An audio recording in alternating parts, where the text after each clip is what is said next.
საერთაშორისო ჩახუტების დღეს თბილისი შეუერთდა. ფესტივალში მონაწილეობისათვის თბილისი 2015 საორგანიზაციო კომიტეტის წევრები ქალაქის ქუჩებში დილიდან გავიდნენ. მთელი დღის განმავლობაში ქუჩაში გამლელებს ოლიმპიური ფესტივალის თილისმა ხოხობი პიკო ჩაეხუტება. ჩახუტების დღეს მთელ მსოფლიოში 21 იანვარს აღნიშნავენ. პირველად კი ეს დღესასწაული 1986 წელს შეერთებულ შტატებში ჩატარდა. ფსიქოლოგთა აზრით ჩახუტება სტრესს ხსნის, სისხლისწნევის რეგულაციასა და გულისცემის რიტმის აღდგენას უწყობს ხელს.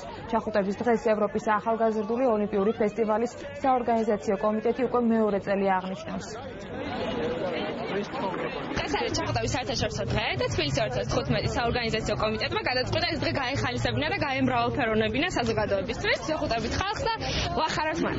ეხლა გავიგეთ შემთხვევით გამოვედი უნივერსიტეტზე და ვიღაც ბიჭი შეგვაფეთა და შემთხვევით გავიგეთ. რა თქმა უნდა მნიშვნელოვანი კი არა, აუცილებელია ჩემი აზრით ესეთი ღონისძიებები.